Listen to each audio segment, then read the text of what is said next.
Studios. It's Crossing Swords, Hugh Johnson. Good evening and welcome to Crossing Swords. I'm Hugh Johnson. In December of 2010, the Vatican announced that substantial changes to the Roman rite of the Mass would be implemented worldwide beginning in November of 2011.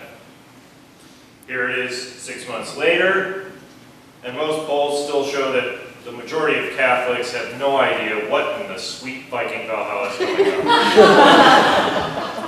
Our guest this evening is Professor of Religion and Alfred U. Blaylock Chair of Scroto-Sacramental Studies at the Hap-Chip Butterwell School of Advanced Graduate Gencomography at the Royal British University of Waltham, Dr. Hadlin. Welcome.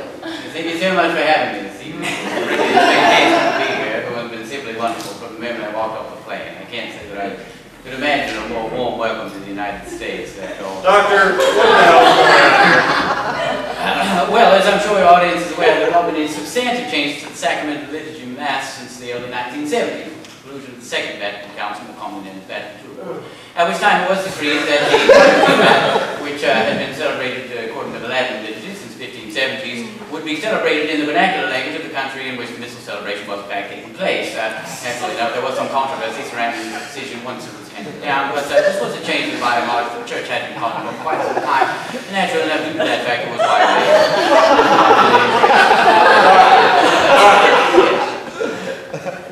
What has changed in the Mass? Well, several things, of course. I suppose the change that would be most obvious to your informed American television audience would be that portion of the Mass during which the celebrant addresses the audience with the Latin phrase Decus et Pacem in Probiscum Latinum Bondum, at which point the congregation has typically replied with the words Jesum in Deum, Patrem Defecatum Probiscum, which is kind of be a spurious translation, means something along the lines of Jesus has shit all over his face. Rather surprising that it stayed in as long as it did. At any rate, that has been corrected as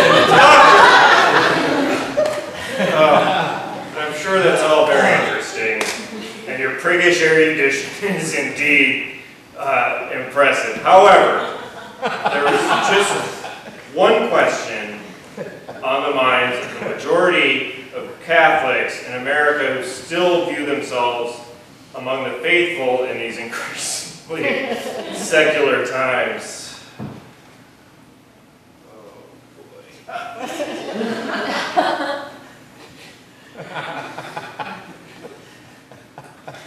Well, yes, what is it?